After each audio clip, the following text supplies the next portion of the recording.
ಈಗ ನಮ್ಮ ಕೊನೆಯ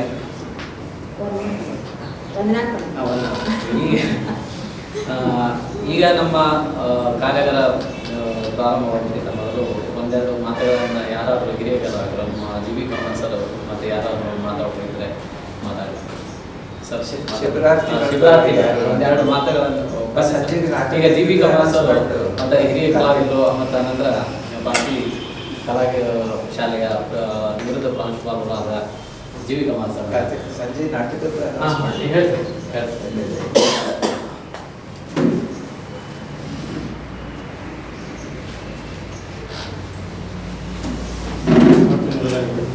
ನಮ್ಮ ಗುರುಗಳ ಅವರಿಗೆ ಅವರಿಗೆ ನಮಸ್ಕರಿಸಿ ವೇದಿಕೆ ಮೇಲೆ ಆಸೀನರಾದ ಗಣ್ಯಮಾನ್ಯ ವಿದ್ಯಾರ್ಥಿಗಳು, ಯಾಕಂದರೆ ನಾನು ಕಲಾಶಾಲೆಯ ಹಳೆಯ ವಿದ್ಯಾರ್ಥಿ. 73ನೇ ಸಾಲಿಗೆ DTC ಹಾಗೂ ಡಿಪ್ಲೊಮಾ ತನಕನೂ ನಾನು school of art student. 8 master diploma ನಾನು ಇದಕ್ಕೆ ಭಾರತೀಯ ಕಲಾಕೆ.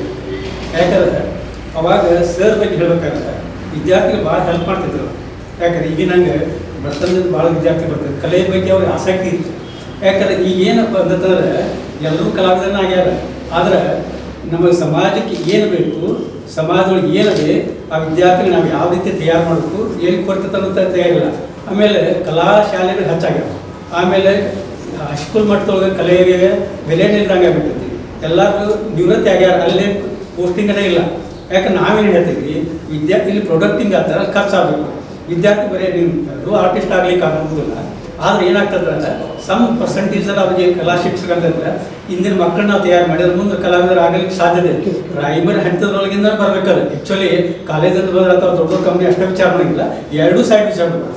ಉನ್ನತ ಮಟ್ಟದ ಶಿಕ್ಷಣಕ್ಕೆ ಹೋಗಿಲ್ಲ, ಅವೆಲ್ಲ ವಿಚಾರ ಮಾಡ್ಕೊಂಡು ಹೋಗ್ತೇನೆ ನಾನು.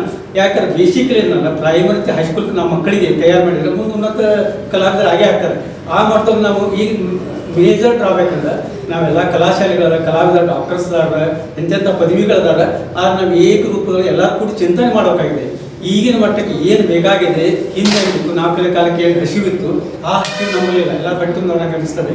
ಯಾಕಂದ್ರೆ ಮಕ್ಕಳಿಗೆ ನಾವು ಏನು ಬೇಕು, ಯಾವ ಥರ ಕಲಾ ಶಿಕ್ಷಣ ಬೇಕು, ಆಮೇಲೆ ಸಮಾಜವಾಗಿ ಬದುಕಬೇಕು ಅವರು. ಇವತ್ತಿಗೆ ನಾನು ನಮ್ಮ ಮಕ್ಕಳನ್ನ ನಾವು ಈ ಕಲೆ ಬಗ್ಗೆ ಆರಾಧನೆ ಮಾಡಬೇಕು, ಕಲೆ ಬಗ್ಗೆ ಪೋಷಣೆ ಮಾಡಬೇಕು, ಕಲಾ ಬಗ್ಗೆ ಚಿಂತನೆ ಮಾಡಬೇಕು. ಆಮೇಲೆ ಹೆಂಗೆ ಮಾಡಿದ್ರೆ ಉಳಿತದೆ. ಮತ್ತು ನಾವು ಈಗ ಕೆಲವೊಂದು ದೊಡ್ಡ ದೊಡ್ಡ ಕಂಪ್ನಿಗೆ ಡಿಸೈನ್ ಬೇಕು, ಆಗಬೇಕು, ಎಲ್ಲ ಹೋಗ್ತೇವೆ. ಆಮೇಲೆ ಜನಸಾಮಾನ್ಯರಿಗೆ ಪ್ರಾಥಮಿಕ ಮತ್ತು ಪ್ರೌಢಶಾಲೆಗೆ ಅಂತ ಆ ಮಕ್ಕಳು ತಯಾರು ಮಾಡ್ತಾ ಕಲಾ ಶಿಕ್ಷಕರಿದೆ. ಯಾಕಂದ್ರೆ ವಿದ್ಯಾರ್ಥಿ ಇಂದಿನ ಮಕ್ಕಳೇ ನಾಡಿನ ನಾಗರಿಕರಾಗ್ತಾರೆ. ಇವತ್ತು ಸರಿಯಾದ ಶಿಕ್ಷಣ ನಾವು ಮಕ್ಕಳಿಗೆ ಕೊಟ್ಟರೆ ಮುಂದೆ ಏನಾಗ್ತದೆ. ಯಾಕಂದ್ರೆ ಈ ಕಲಾ ಶಿಬಿರಗಳು ಹಳೆ ವಿದ್ಯಾರ್ಥಿ ಬಂದರೆ, ಪ್ರೆಸೆಂಟ್ ವಿದ್ಯಾರ್ಥಿ ಬಂದರೆ ಇಲ್ಲಿ ನಾವು ಕೇಳಿದ್ರೆ ಎಲ್ಲೆಲ್ಲೋ ಮುಖಗಳು ನಾವು ಇವತ್ತು ಕೂಡಿದ್ದೇವೆ. ಅವತ್ತು ನಾವು ಕಲ್ತಿದ್ವಿ, ಎಲ್ಲೋ ವಿದ್ಯಾರ್ಥಿಗಳು ಎಷ್ಟೋ ಮಂದಿ ಇದ್ರು ಕಲ್ತಿದ್ವಿ. ಈ ಒಂದು ಸಂದರ್ಭನ ಇವ್ರು ಸರ್ ಕ್ರಿಯೇಟ್ ಮಾಡ್ಯಾರ. ಹಳೆ ವಿದ್ಯಾರ್ಥಿಗಳನ್ನ ಕರೆದ್ರು, ಅವಾಗ ಅತಿದು ಖುಷಿಯಿಂದ ಹೋಗ್ತೀನಿ. ಹಿಂಗೆ ಎಷ್ಟೋ ಮಂದಿ ಕ್ಲಾಸ್ ಒಳಗೆ ಇನ್ನೂ ಬಂದ ಹೊಸ ಹೊಸ ವಿಚಾರಗಳು ಬರ್ತಿರ್ತಾವೆ. ಅದಕ್ಕೆ ನಾವಿಲ್ಲಿ ಒಂದೇನು 2 ಥರ ಅಥವಾ ಕೂಡ್ತೇವಲ್ಲ, ಅಥವಾ ಕಾರ್ಯಕ್ರಮ ನಮ್ಮಲ್ಲಿ ಏನು ಕಲಾವಿದ ಚಿಂತನೆ ಮಾಡಬೇಕು, ಕಲೆ ಬಗ್ಗೆ, ಚಿತ್ರಕಲೆ ಬಗ್ಗೆ, ಅಥವಾ ಏನೋ ಒಂದು ತೇರಿ ಬಂದು ಎಲ್ಲ ಬಗ್ಗೆ ಚಿಂತನೆ ಮಾಡೋದ್ರಿಂದ ಈ ಕಲೆ ಬಗ್ಗೆ ನಮ್ಮ ಒಂದು ಅಭಿವೃದ್ಧಿ ಹೊಂದತ್ತೆ ಅಂತ ಹೇಳಿ ಒಂದು ಮಾತು.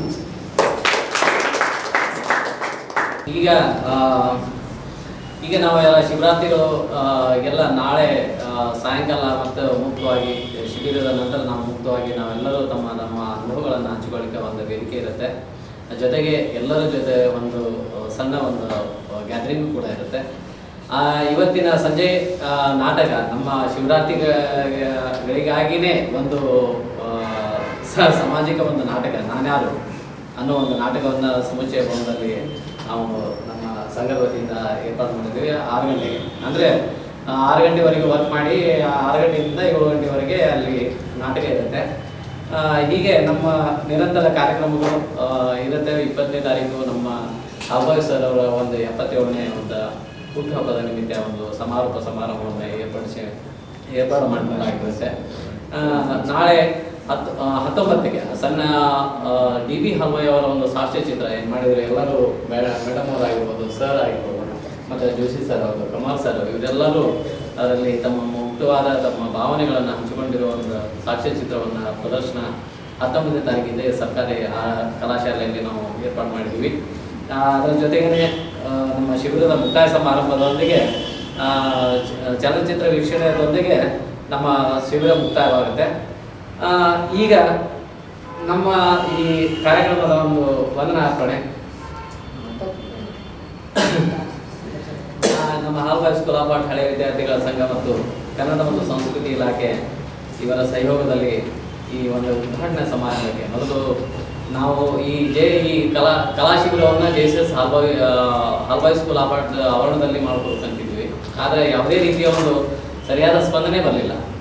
ಹೀಗಾಗಿ ನಾವು ಅದನ್ನು ಡ್ರಾಪ್ ಮಾಡಬೇಕಾಯಿತು. ಅದರಂತೆ ನಮ್ಮ ಪುರಿ ಸರ್ ಅವರಿಗೆ, ಯಾಕಂದರೆ ನಿಜವಾಗಿ ನಮ್ಮ ಪತ್ತಾರ್ ಸರ್ ಆಗಿರ್ಬೋದು, ನಮ್ಮ ಪುರಿ ಸರ್ ಆಗಿರ್ಬೋದು, ಯಾವುದೇ ಒಂದು ಕಾರ್ಯಕ್ರಮ ಆಗಲಿ, ಯಾವುದೇ ಒಂದು ನಮ್ಮ ಚಟುವಟಿಕೆ, ನಾವು ಹಾಲ್ಬಾಯ್ ಸ್ಕೂಲ್ ಆಫ್ ಆರ್ಟ್ನಿಂದ ವಿದ್ಯಾರ್ಥಿಗಳಾದರೂ ಕೂಡ ಇವತ್ತಿಗೂ ಕೂಡ ಯಾವುದೇ ಒಂದು ಭೇದ ಭಾವ ಮಾಡದೆ ನಮಗೆ ಪ್ರತಿಯೊಂದು ಹಂತದಲ್ಲಿ ಅವರು ನಮಗೆ ಸಹಯೋಗ ಮತ್ತು ಸಹಕಾರ ನೀಡ್ತಾ ಇದ್ದಾರೆ.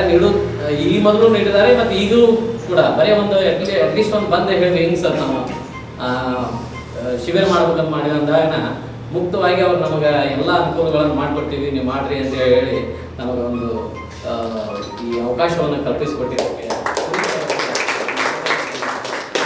ವಂದನೆಗಳನ್ನು ಅರ್ಪಿಸ್ತೇನೆ.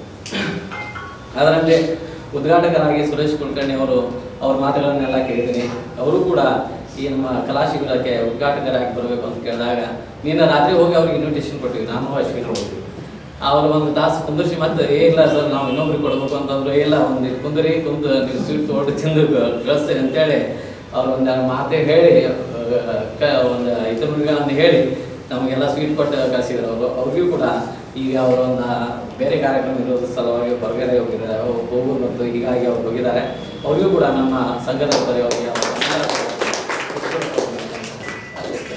ಅದರಲ್ಲಿ ಮುಖ್ಯ ಅತಿಥಿಗಳಾಗಿ ಶ್ರೀಮತಿ ವೇದಾರಾಣಿ ಅವರು ಯಾವಾಗಲೂ ಅವರು ನಿಜವಾಗಿ ನಾವು ಒಂದು ಕಲೆಯನ್ನು ನೋಡಬೇಕು ಅಂದರೆ ಅವರ ಒಂದು ರಾಕ್ ಗಾರ್ಡನಿಗೆ ನಾವು ಹೋಗಲೇಬೇಕು. ನಾವು ಅಂದ್ಕೊಳ್ತೀವಿ ಈ ಸಲ ಮುಂದಿನ ಸಲ ಹಂಗೇನಾದ್ರು ಇತ್ತು ಅಂತಂದರೆ ರಾಕ್ ಗಾರ್ಡನಲ್ಲೇ ನಾವೊಂದು ಈ ಸಲ ಕ್ಯಾಂಪ್ ಮಾಡಬೇಕು ಅಂತೇಳಿ ನಾವು ಬಯಸೋಣ ಅದನ್ನು ಮಾಡೋಣ ಕೂಡ. ಈಗ ಮತ್ತೆ ಅವರು ನೋಡಿದರೆ ಅಲ್ಲೇ ಹಾಲ್ಬಾಯ್ ಸರ್ ಅವ್ರದ್ದು ಒಂದು ಪ್ರಾತ್ಯಕ್ಷಿಕೆ ಮಾಡಿದ್ದಾರೆ. ಅಂದರೆ ಇಷ್ಟೊಂದು ಅಂದರೆ ನಮಗಿರೋ ಒಂದು ಅಭಿಮಾನ, ಅವರು ತಂದೆಯವರು ಗುರುಗಳು ಅಂತೇಳಿ ಅವರು ಅಷ್ಟೊಂದು ಮಾಡಿದ್ದಾರೆ ಅಂದಮೇಲೆ ನಾವು ಇನ್ನೂ ಏನು ಮಾಡ್ಲಿಕ್ಕೆ ಇನ್ನು ಏನೆಲ್ಲ ಮಾಡ್ಬೋದು ಅಂತ ಅಂದ್ಕೊಂಡು ಅವಾಗನೇ ಅಂದ್ಕೊಂಡಿದ್ದೆ ನಾನು. ಆಲದ ಮರ ಅಂತೇಳಿ ಅವ್ರು ಮಾಡಿಕೊಂಡು ಒಳ್ಳೆ ಒಂದು ಇದನ್ನು ಮಾಡಿಟ್ಟಿದ್ದಾರೆ. ಅವ್ರಿಗಾಗಿ ಒಂದು ಸ್ಪೇಸ್ ಕ್ರಿಯೇಟ್ ಮಾಡಿದ್ದಾರೆ. ಅಲ್ಲಿ ಹೋಗಿ ಖಂಡಿತವಾಗಿ ನೋಡಲೇಬೇಕಾಗಿದೆ. ಮತ್ತು ಉಳ್ಕೊಳ್ಳಿಕ್ಕೆ ಅವರು 5 ಸ್ಟಾರಲ್ಲಿ ಕೂಡ ಇಲ್ಲ. ಆ ರೀತಿ ಒಂದೊಂದು ಪ್ರತಿಯೊಬ್ಬ ಕಲಾವಿದನಿಗೆ ಯಾರೋ ಒಂದು ವಿಸಿಟ್ ಕೊಡೋರಿಗೆ ಉಳ್ಕೊಳ್ಳೋರಿಗೆ ಅಷ್ಟೊಂದು ವ್ಯವಸ್ಥೆಯನ್ನು ಮಾಡಿರ್ತಾರೆ. ನಿಜವಾಗಿ ಅವ್ರಿಗೆ 5 ಸ್ಟಾರ್ ಹೋಟೆಲ್ ರೇಂಜಲ್ಲಿ ಅವರೊಂದು ವ್ಯವಸ್ಥೆ ಮಾಡಿಟ್ಟಿದ್ದಕ್ಕೆ ನಿಜವಾಗಿ ಪ್ರತಿಯೊಂದು ಕಾರ್ಯಕ್ರಮ ಅವ್ರ ಮೇಡಮ್ ಅವ್ರಿಗೆ ಅಂದೆ ನಾವು ಇಲ್ರಿ ಅವ್ರನ್ನ ಕರ್ಸೋಣ್ರಿ ಅಂತಂದಾಗ ನಾವು ಮೇಡಮ್ ಅವರಿಗೆ ಇಲ್ಲ ಅವರು ಯಾಕಂದ್ರೆ ಕಲೆಯನ್ನು ಅಷ್ಟೊಂದು ಬೆಳೆಸ್ತಾ ಇದ್ದಾರೆ. ಅದರಂತೆ ನಮ್ಮನ್ನು ಕೂಡ ಪ್ರೋತ್ಸಾಹ ನೀಡಿದ್ದಾರೆ. ಮತ್ತು ಅವರು ತಮ್ಮ ಬಿಜಿ ಶೆಡ್ಯೂಲಲ್ಲಿ ಇದ್ದರೂ ಕೂಡ ನಾನು ನಮ್ಮ ದೋಸ್ತರು ಹೋದಾಗ ಅರ್ಧ ದಿನ ನಮ್ಮ ಜೊತೆಗೆ ಅವರು ಬರೀ ಅದನ್ನ ತೋರಿಸ್ಲಿಕ್ಕೆ ನಮ್ಗೆ ಟೈಮ್ ಸ್ಪೆಂಡ್ ಮಾಡಿದ್ರು. ಅಂದ್ರೆ ಅಷ್ಟೊಂದು ಅವರಿಗೆ ಪ್ರತಿಯೊಬ್ಬರಿಗೆ ಅದ್ರ ಬಗ್ಗೆ ಹೇಳೋದಾಗ್ಲಿ ಮಾಡಿದ್ದು ನೋಡಿದ್ರೆ ನಿಜವಾಗಿ ಅವರ ಒಂದು ಸಹಯೋಗ ಮತ್ತು ಅವರೊಂದು ಸಹಾಯ ತಗೊಂಡು ನಾವು ಇನ್ನೂ ಬೇಕಾದಂಗೆ ಬೆಳಿಬೋದು ಅಂತ ಹೇಳಿ ಈ ಮಧ್ಯದಲ್ಲಿ ಅವರು ಬಂದು ನಮ್ಮ ಜೊತೆಗೆ ತಮ್ಮ ಅನುಭವಗಳನ್ನು ಹಂಚಿಕೊಂಡಿದ್ದಕ್ಕೆ ಪರವಾಗಿ ವಂದನೆಗಳನ್ನು ಅರ್ಪಿಸ್ತೇನೆ. ಅದರಂತೆ ಈಗ ನಮ್ಮ ಗೌರವ ಅಧ್ಯಕ್ಷರಾಗಿರುವ ನಮ್ಮ ಪಾರ್ವತಿ ಮೇಡಮ್ ಅವರು ಕೂಡ ಸದಾಕಾಲ ನಮಗೆ ಸಲಹೆ ಸೂಚನೆಗಳನ್ನು ಕೊಟ್ಟು ಸದಾಕಾಲ ನಮ್ಮ ಜೊತೆಗೆ ನಮ್ಮ ಕೆಲಸ ಕಾರ್ಯಗಳನ್ನು ವೀಕ್ಷಣೆ ಮಾಡುವುದರೊಂದಿಗೆ ಸೂಕ್ತ ಸಮಯದಲ್ಲಿ ಸೂಕ್ತ ಸಲಹೆಗಳನ್ನು ನೀಡಿ ನಮ್ಮನ್ನು ಈ ಮಟ್ಟಿಗೆ ಬೆಳೆಸಿದ್ದಕ್ಕೆ ಅವ್ರಿಗೂ ಕೂಡ ನನ್ನ ವಂದನೆಗಳನ್ನು ಅರ್ಪಿಸ್ತೇನೆ.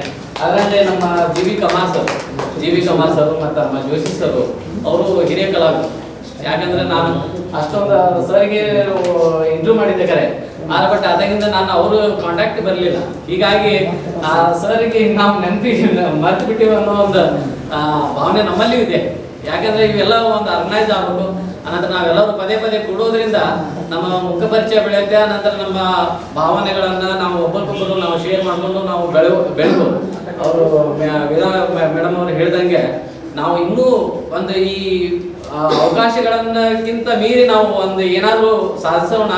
ಈ ನಿಟ್ಟಿನಲ್ಲಿ ಇದೊಂದು ಅವಕಾಶ, ಇದೊಂದು ನಮಗೊಂದು ಒಂದು ಅಪರ್ಚುನಿಟಿ ಅಂತ ತಿಳ್ಕೊಂಡು ಈ ವೇದಿಕೆಯನ್ನು ನಾವು ನಮ್ಮ ಕ್ರಿಯೇಟಿವಿಟಿ, ನಮ್ಮ ಕಲಾ ಬೆಳವಣಿಗೆಗೆ ಪೂರಕವಾಗಿ ಇದನ್ನು ಉಪಯೋಗಿಸಿ ನಾವೊಂದು ದೊಡ್ಡ ಹಂತದಲ್ಲಿ ಈ ಸಂಘ ಸಂಸ್ಥೆಯನ್ನು ಬೆಳೆಸೋಣ ಅಂತ ಹೇಳಿ ತಮ್ಮೆಲ್ಲರಿಗೂ ಮತ್ತು ಪತ್ತಾಸ್ ಅವರಿಗೂ ಮತ್ತು ಈ ಕಲಾಶಾಲೆಯ ವಿದ್ಯಾರ್ಥಿ ವೃಂದಕ್ಕೂ ಹಾಗೂ ತಮ್ಮೆಲ್ಲರಿಗೂ ಮತ್ತೊಮ್ಮೆ ಈ ಭಾಗವಹಿಸಿ ನಮ್ಮ ಜೊತೆಗೆ ತಾವಿದ್ದಕ್ಕೆ ನಿಮ್ಮೆಲ್ಲರಿಗೂ ನನ್ನ ವಂದನೆಗಳನ್ನು ಅರ್ಪಿಸಿ ವಂದನೆ ಮುಗಿಸ್ತೇನೆ. ಜೈ ಹಿಂದ್.